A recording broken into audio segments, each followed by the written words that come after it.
Vertigo is a 1958 movie directed by Alfred Hitchcock. Alfred Hitchcock is known for his perfectly crafted films, but in my opinion, Vertigo is also one of his most personal films. Alfred Hitchcock sometimes talked about the difference between mystery and suspense, and he said that suspense is more of an intellectual thing, and it's harder to reach. So that's what he always tried to do. He tried to make suspenseful films rather than mysterious films.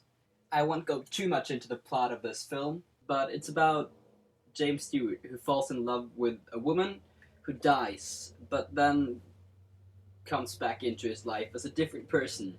To me, it's a film about a man falling in love with a woman who does not exist, and the real woman behind this non existent woman falls back in love with a man, which is kind of a horrible downward spiral. So, in a way, it's about obsession, and unlike some of Hitchcock's films like Rear Window and Psycho, which are technically perfect films, but kind of seem a little bit empty, uh, this film feels extremely heartfelt all the time, and it feels like Alfred Hitchcock has personally experienced this strange obsession and hopelessness.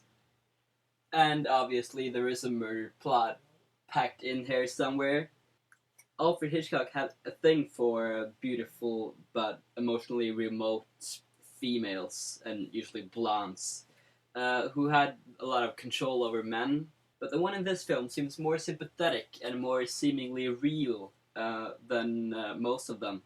And one of the things that really makes this film great is that the plot focuses just as much on her as it does on James Stewart's character.